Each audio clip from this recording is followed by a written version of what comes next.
Thank you, Dee Dee. Good morning, everyone. As Dee Dee mentioned, my name is April Stanley. I'm one of the Alternative Education Program consultants here at KDE.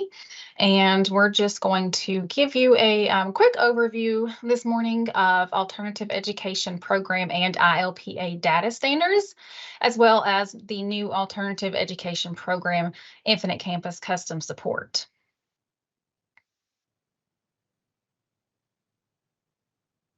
So we're going to start out with talking a little bit about the ILPA. What is an ILPA? It's the Individual Learning Plan Addendum. It's an action plan that addresses the unique educational needs of a student upon entry into or exit from an alternative education program. It is a distinct document intended to be an addendum to a student's individual learning plan or ILP, and it should be utilized as an additional resource to meet the needs of students enrolled in alternative education programs. View it as a source document. It can be used for data collection, student direction, reference your ILP for grades 6 through 12 when building your ILPA. A lot of our programs use it as a foundation, excuse me, for their PBIS system, as well as progress monitoring. Each program can and will use the ILPA uniquely to meet their needs and culture. Who needs an ILPA? Any alternative education student enrolled long-term, which KDE defines as 10 days or more, in an A5 or A6 off-site program, or in an A1 school with the course setup of alternative classroom or on-site program. And they should be completed within 20 school days of the student's enrollment into the program. That was a recent change. It used to be that we recommended 10 days, but we realize that sometimes students need a transition period before you try to complete a document that should be as detailed as the ILPA. So that is 20 school days now. Students who have a 504 plan do need to have a completed ILPA, as the 504 plan's focus is academics. Students with disabilities and an active IEP are not required to have an ILPA. However, the ILPA is also an excellent additional resource. And additional information on this can be found in the regulation. So I've talked a little bit about the off-site and on-site designation. So I want to shift gears a little bit and kind of go over the details of those classifications. You'll notice that on most of these slides, I have the campus path on the top of them so that it's easy for you to navigate to those. An off-site alternative education program must have a location number, and it should be designated in under type as alternative education school with a state classification of A5, district operated, or A6, which is KEC-site programs. This setup is based on new school requests or school update requests submitted via DASCAR. When students are enrolled into an A5 or A6 program, they must be withdrawn from their A1 school. And as students are enrolled in these programs, all student data should be tracked, and that includes, but not limited to, attendance, behavior, grades, and demographics.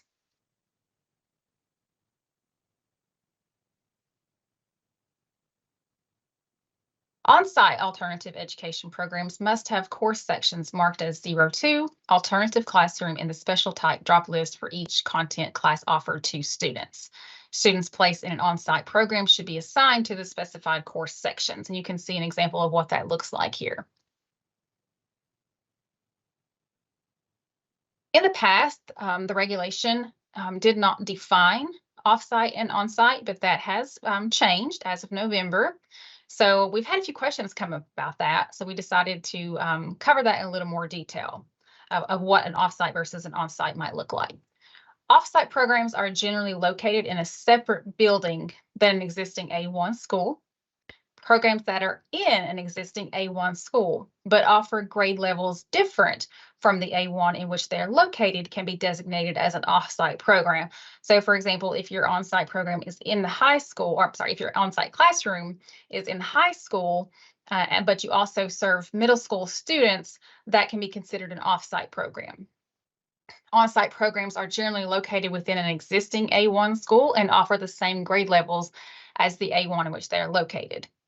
And a program on the same campus as the A1 can be set up as an on-site or off-site as determined by their school district, as if they're in another building on the same campus.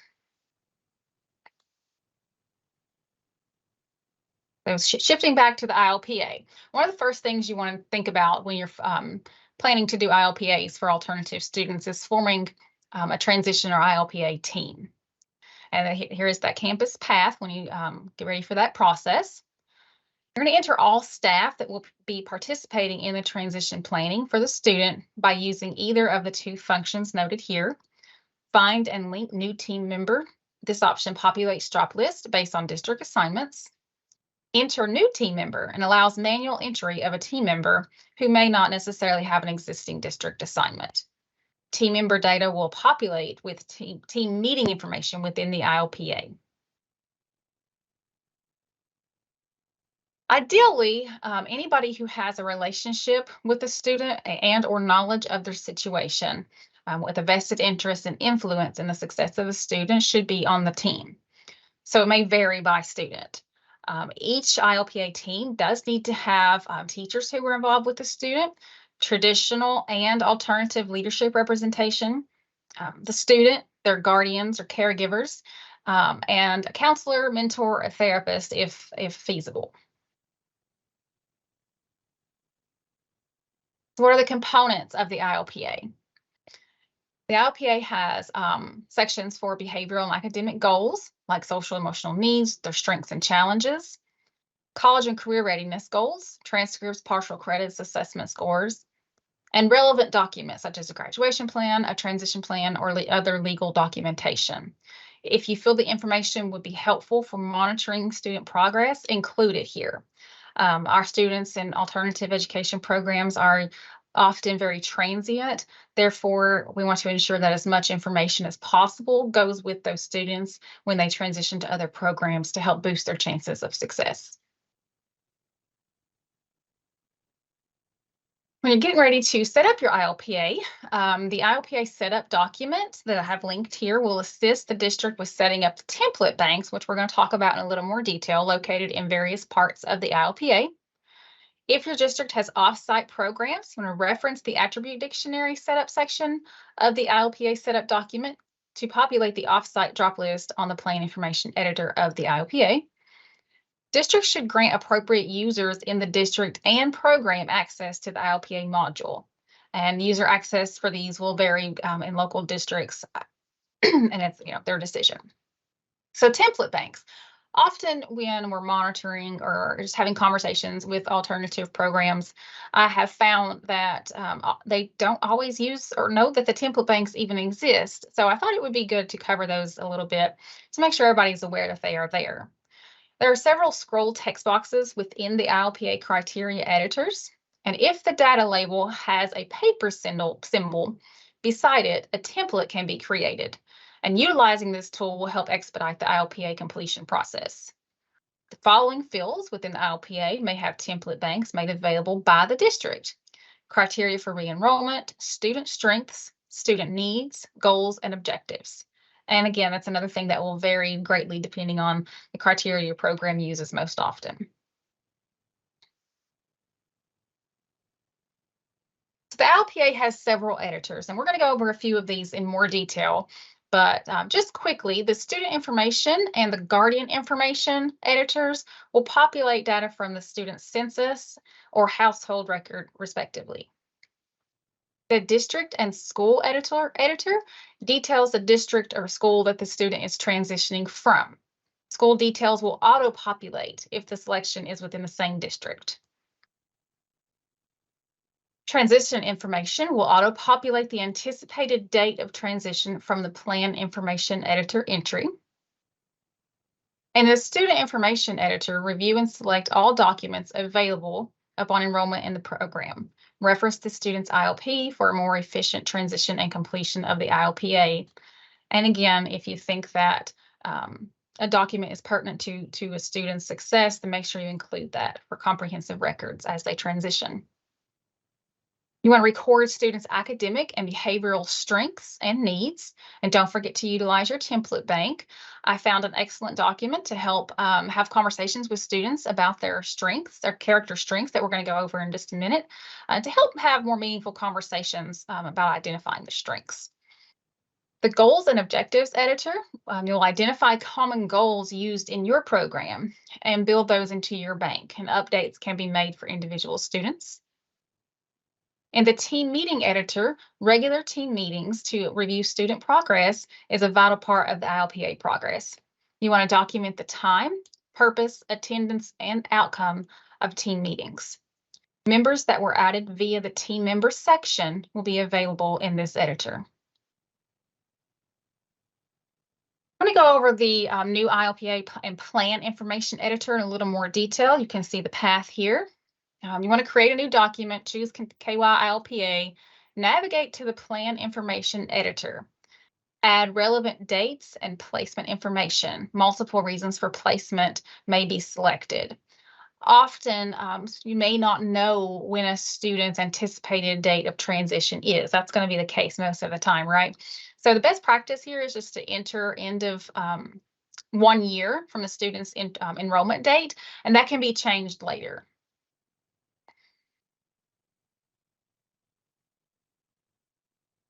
So this section provides an overview of the criteria necessary for the student to meet their transition goal. This will vary greatly by student and program type.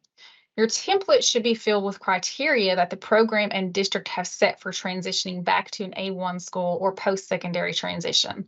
And you can see in this example here that there's, the little paper symbol I mentioned is highlighted here. So you know that this section has a template bank that you can use. And this program uses 45-day placement, academic, or graduation as their basic criteria. And then you can see they can fill in some more information for each individual student here. This is the VIA Youth 24 character strengths document I mentioned. It is linked in the presentation. Often our students don't hear much positive talk about themselves. So we want to change the way your students see themselves with positive descriptive character strengths, and identify strengths and help students build on those to address areas of need.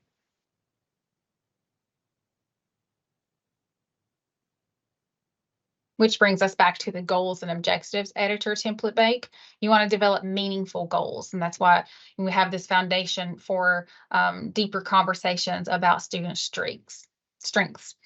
Objectives should be measurable, and you want to build a bank with these goals and objectives that align with common initiatives of students in the program. Not all goals and objectives are measured by academics or disciplinary related events, for example, college and career readiness or social emotional goals. And a goal can have multiple objectives. This example provided is the bank of an A5 offsite program with a minimum stay of 45 days.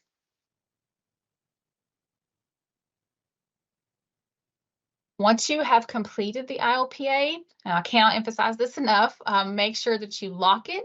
This will enable the ILPA to sync to the IC State Edition, so that when we run ILPA completion reports at KDE, we're able to see those. If they're not locked, we can't see them, and it looks like you have a much lower completion rate than you might. And it also allows that document to transfer with the student if they do transfer to another program, or back to an A1 program. We mentioned regular progress monitoring for students in alternative education programs, and that is a vital part of the ILP process. You want to create a new document and select Create New Progress Report. Progress toward each goal and objective should be documented on a regular basis. Regular progress monitoring is vital to the success of the ILPA and, in turn, the student. Plan, act, review, progress, make necessary changes, and repeat. Think of these steps as cogs in a clock, working together to help students meet their goals.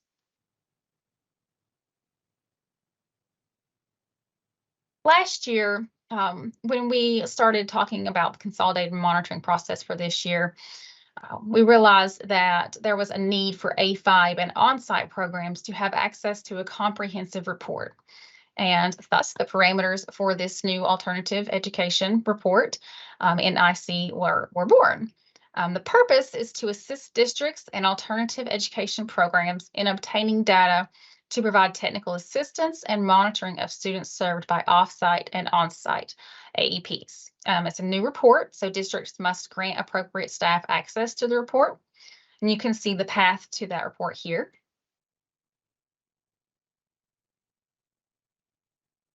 Going to generate within the current school year and can be generated for the entire district or for an individual school. Selection of off-site will provide data on students enrolled and served in a program as a school classified as an A5 district operated alternative education program or an A6 KECSAC program.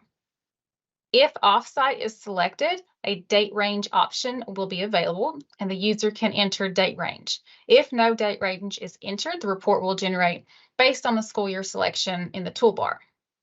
And to obtain a list of students currently enrolled in the program, enter the start and end date of on the landing page. The on-site report can only be generated for the entire school year based on the toolbar selection. Therefore, if the roster start date is null, the number of days enrolled is calculated based on the roster start date and the last instructional day of the program, of the school year, I'm sorry. And here is an example of what that report looks like. It provides general district program information, student demographic details, number of days the student has been enrolled in the program, behavior. The behavior output here is the total counts for all enrollments in the district within the date range entered or school year selected in the toolbar. Attendance, tardy and absent day outputs are total counts for all enrollments in the district within the date range entered or the school year selected in the toolbar.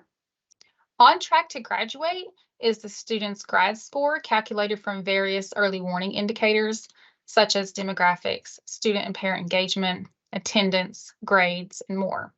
It's ever evolving and constantly updating as new data is entered into IC. It provides the early warning indicator scores and the most recent assessment data. State assessment data output the student's most recent Kentucky summative assessment, mathematics, and reading result. Early warning scores, and there's also an output of data for active or locked ILPA, and it'll say yes or no. The on-site detail outputs this data based on course detail, whereas the off-site detail is outputted based on students' enrollments.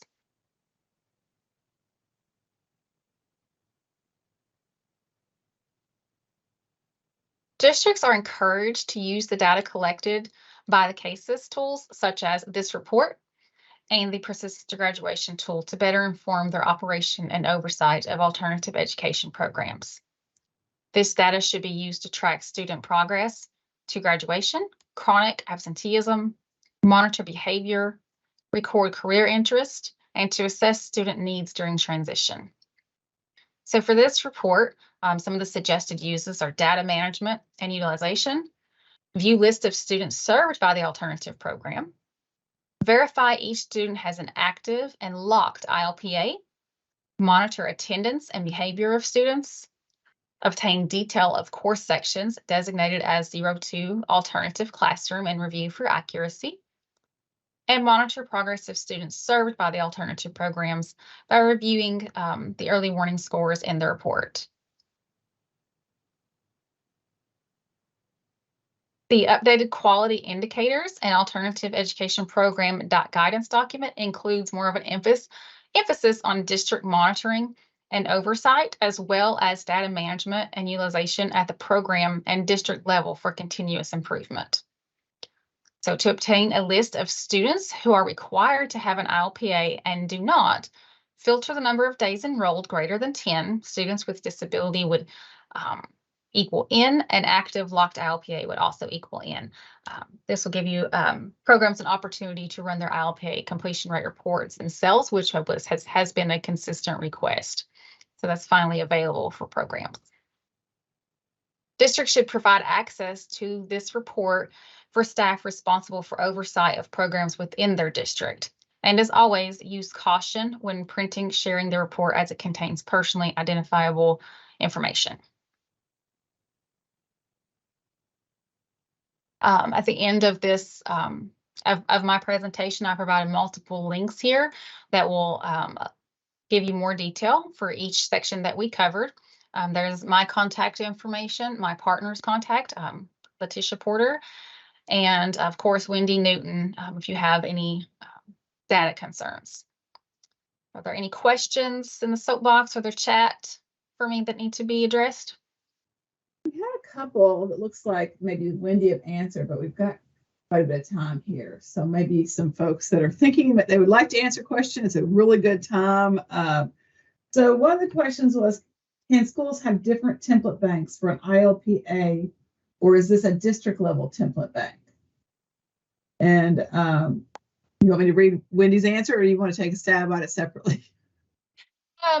It can vary. I think for the most part, from what I have seen, districts usually set that up.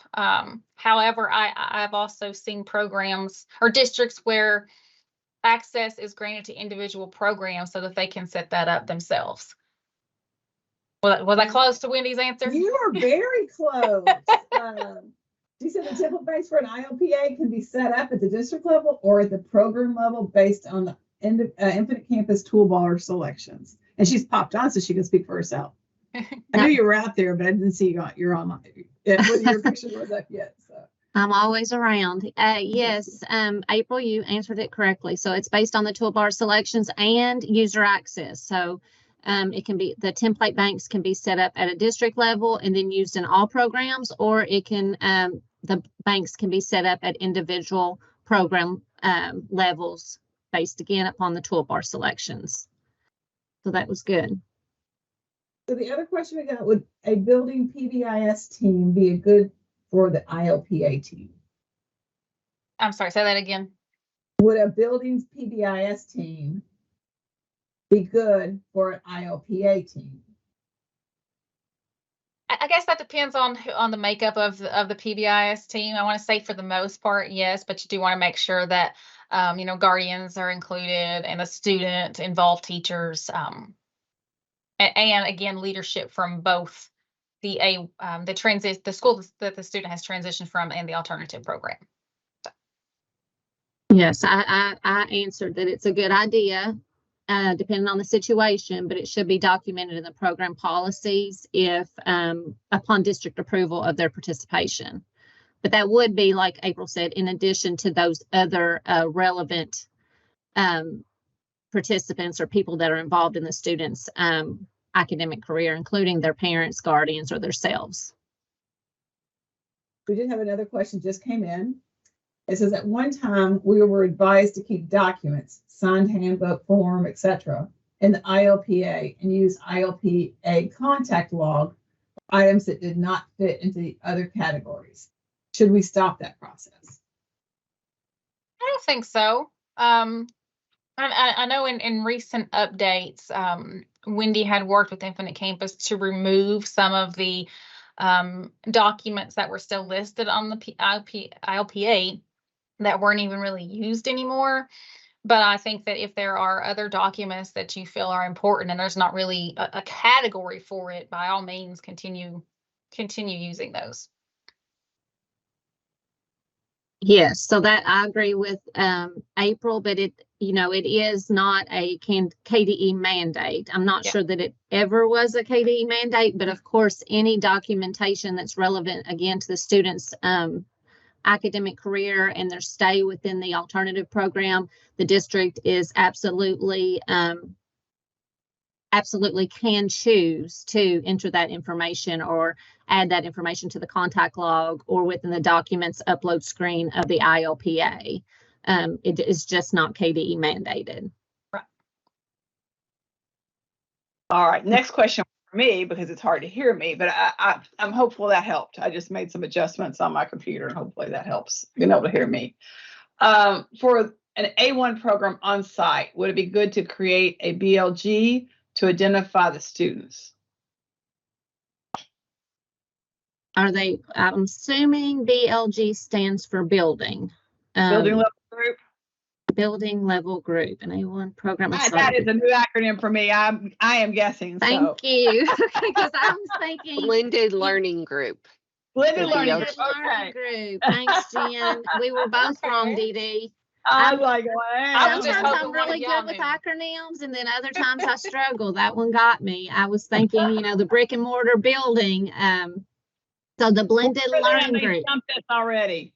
It's not even the They- first section, and they've already stumped us. Yeah, they have. Yeah. All right, they're good. They're good. So the blended learning, somebody answered this. So the blending learning group option, that would be a local district decision if you choose to separate your students out in that capacity to distinguish their attendance or distinguish them as a separate group within the Infinite Campus program. The key though for alternative program reporting is for an A1, for an on-site program in an existing A1 school, you have to have those course sections set up with alternative classroom as the special type selection. And then those students who are then placed into that alternative program, their courses have to indicate that in their schedule. So that for alternative reporting requirements, that's what how we distinguish and receive that data here at the department. The blended learning group, that would be up to your DPP, your attendance groups, or your attendance staff in the district, and would be optional use, of course. We don't have any other questions, but we've got about 19 more minutes. So is it 19? We're Okay. quick this morning. So are there some other things that we've got this great audience out there interested in alternative programs that you'd like to maybe bring up and discuss, or maybe get some feedback through the Go Soapbox on? Okay, yeah. April, I'll jump in if you're okay with that. We'll just I'll expand some on our definitions of off-site and on-site programs. In November, the KAR that governs our alternative education program, 704 KAR 19002. That KAR was reviewed and updated and approved by the board to actually add definitions of off-site and on-site into the KAR. So since that was done in November, those definitions being added has now kind of,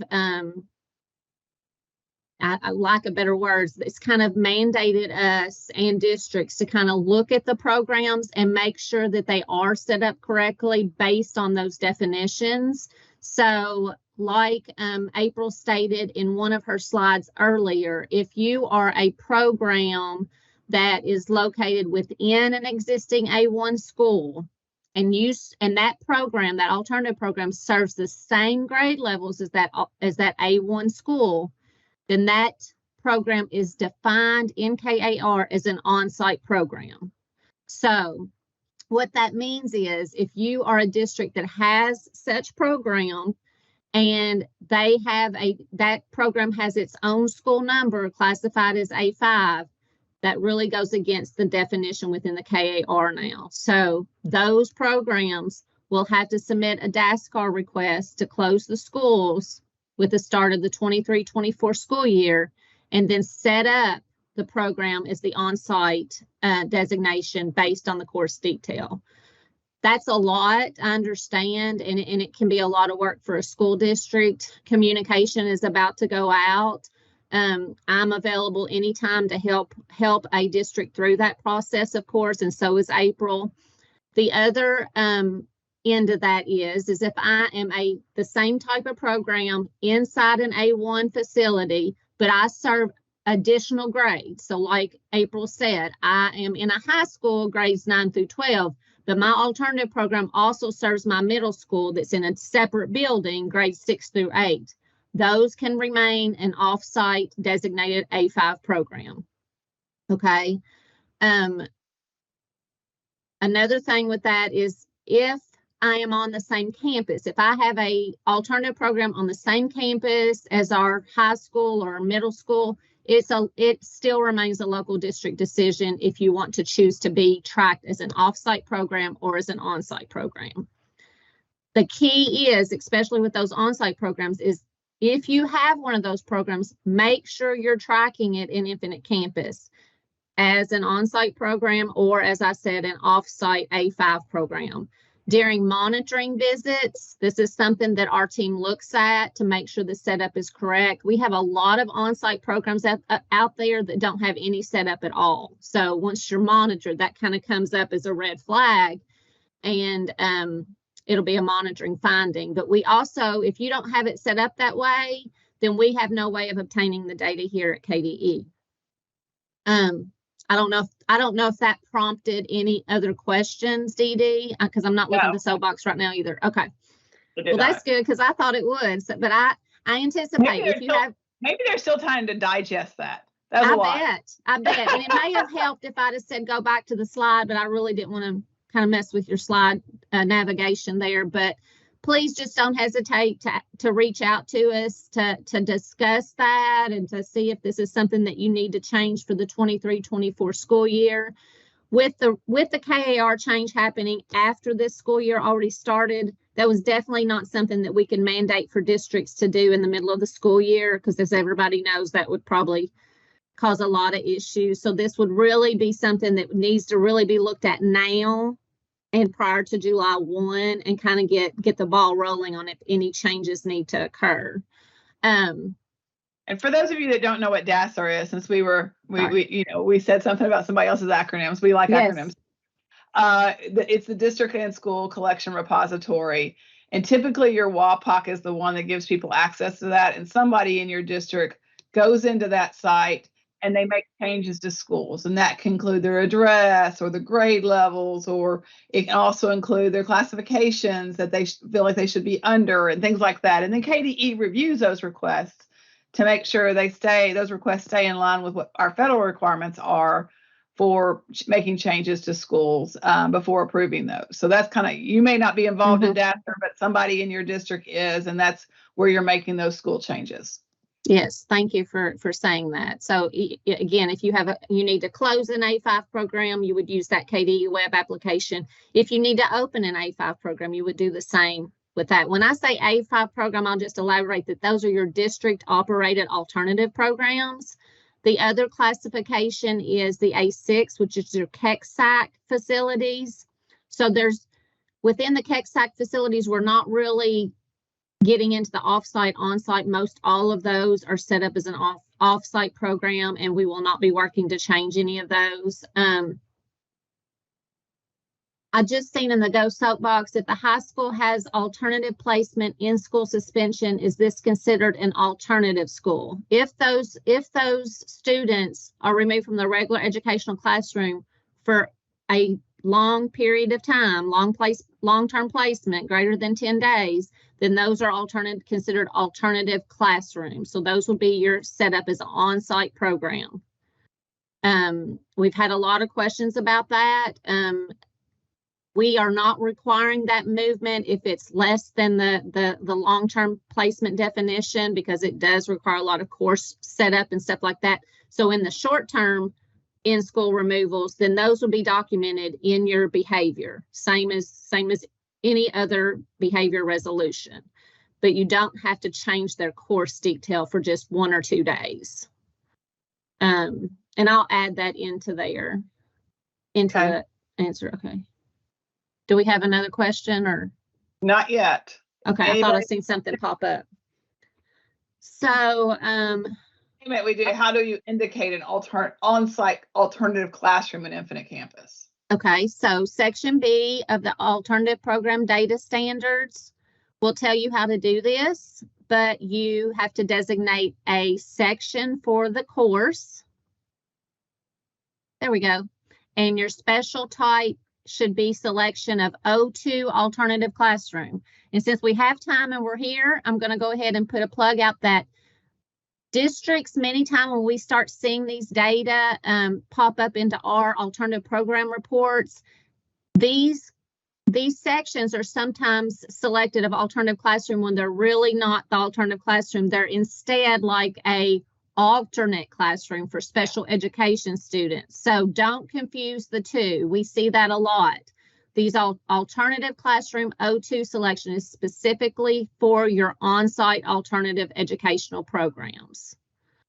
So that's the answer to that question. Are there any other questions about on-site or off-site? Or April, have I left anything out that we discussed earlier in the week? I don't think so.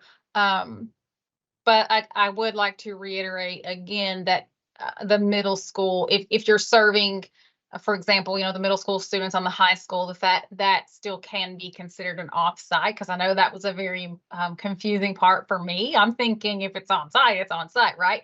But it's not to those middle school students, so it would still be considered an off-site program. That's correct. I don't know if you saw it, but we did have a comment made by one of our team here. It said, the O2 section type also impacts the certification requirements for the primary teacher. So that's a lead thing. And, so there are some considerations beyond just the students and get them in a classroom. There's those considerations for the teachers assigned to those classrooms too. Yes. So those certification requirements for that primary teacher for lead to populate the selection of O2 alternative classroom does not change those requirements.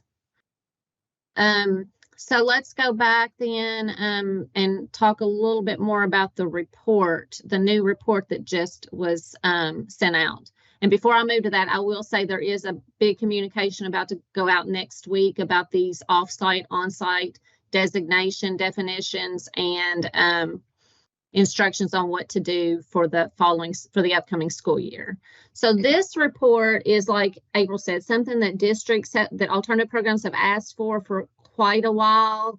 The alternative staff in my office have asked for it for a little while. So we have worked with Dee Dee's group to create this report, and it's very beneficial to alternative education programs. This gives you the ability to run for the entire school year or for a part of the school year for your offsite programs, and give you a list of those students that are in or have been served by your alternative education programs. The on-site detail report is what I'm most excited about, because that's going to give you those lists of those courses that are set up as alternative classroom and those students that have been served in those classrooms. We had not had the ability to pull that type of data prior to this report. But make sure that your district staff and your school level staff that work with the alternative programs have the ability to generate this report. Yeah. Not only does it give you all student demographics, it gives you behavior detail for the student, attendance details, and early warning indicators for these students in alternative programs, which we all know can be a high population of students that are at risk. So those early warning indicators are very beneficial in this report. As April also said, there's a column at the very end that indicates, does the student have an active locked ILPA? So a lot of times what I have found when I'm looking at the data is that districts are really good at maybe creating the ILPA, but they don't necessarily lock it. If you don't lock the ILPA, then that data doesn't sync to state edition, so we never see it. And it doesn't transfer with the student when he or she moves to another district. So it's key not only to review those lists of kids that are on this report, but also filter to make sure that they do have an active locked ILPA. If the ILPA is expired, this is going to indicate as no here as well. So that'll give you an indication that you need to review and maybe update the student's ILPA. But this is a KDE custom report. So just like with all other reports that we publish out, if you have concerns or items that you'd like to see added or ways to improve this report, please send those to myself or April so we can work with the programmer to get those updates made. This report has been created for our alternative programs to use. So if there's something missing or something that can help to improve the report or the use of the report, please don't hesitate to send those back to us so we can get those enhancements made if we're able to do so. Yeah, absolutely. That's what this report was was basically built on, right? Was suggestions and requests from Mhm. programs. So definitely, Yeah. if you have anything that you think would be beneficial to add to it, let us know. I'm going to Yes. jump in and just put another plug. And this is not just for this report, but it's for any report. We're very dependent on our cases points of contact to set up the user rights and give the appropriate people access to it. We, understand the need to be, not give these things access to everybody, and you're in the best position to know who needs what report. Make sure that the appropriate people have access to the reports. These reports are put out to make your all's life easier, to help you see data in a way that's not just inputting data, but being able to see it to make it more useful for you. So if the people don't, we get questions at, we go to conferences and stuff. And I was like, I've never heard of that report. And, we don't have a voice to every teacher. We don't have a voice to every, person that needs the reports, but we really are very dependent upon our cases points of contact and being able to promote these reports locally, as well as give people access to them. And you notice on the first page, it did have a pathway. If you're using the new look, the paths don't work. So you've got to set up an access and make sure that report is somewhere available in a place that user will have access to run it. So it's a little bit more involved if you have the new look turned on. We're promoting the new look. We think it's great, but we're still hoping Infinite Campus will improve on some of the way we can put our KDE state created reports out in the system. So we like to do things one time so that all districts can benefit it and you don't have to do it yourselves, but we haven't got a solution yet for that. So you will need to do that. We did have another question about the KAR number, I guess, for the new, and it's been posted. KAR 704 KAR 19002 is the KAR for the alternative programs on-site, off-site. Is that what it is? It is. Wendy? It's the governing KAR for alternative programs in general. So it has all requirements of an alternative education program. But it was updated in November to expand and add additional requirements to define on-site and off-site alternative programs. It was also within November, it became a requirement of definition of long-term placement to be greater than 10 school days. So greater than 10 school days is the definition of long-term placement, which previously that was defined by districts. So those were the two major changes in that KAR. They have the resources up here posted. Our alternative ILPA data standards has a link to that KAR. April and her team have done a wonderful job in creating a alternative education program guidance document that is based on that KAR. It is also linked in the data standards. Also, all of this information can be found on KDE's alternative education website. And like I said earlier, we will be sending out a communication and probably some newsletter articles about the KAR and the changes that will be needing to take effect for the 23-24 school year. All of that is set to go out within the next 2 weeks. But all those documents are linked within the data standards. Make sure that the people in your schools and your districts and your programs that enter the data for alternative programs have a link to those data standards, because they've been updated to include all these resources. I want to put another plug in for that guidance document as well. It is well improved and very thorough. So if you have alternative programs in your district, definitely reference that guidance document. Most of your questions are going to be answered in that document. And I also want to note here on the resources, the Alternative Ed Report quick reference card that Wendy made. Basically everything you need to know about the report, short and sweet, can be found right there on that card.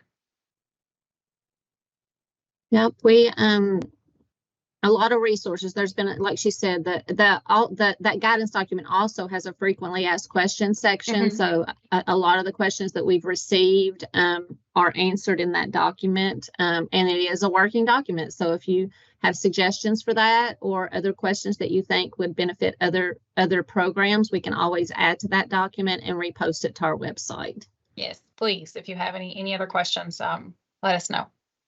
Add it to that. Do we have any other questions in Go Soapbox? I think we've filled our time. and you have filled your time. Awesome. Way to go. Appreciate that. So, Sorry, I talk way too fast sometimes. It's okay, you did there's great. a lot of good information. It was good to have that time to kind of go back over it and answer questions. That worked out perfectly. So, all right. Well, appreciate you, April. Appreciate the everyone. information you shared today. And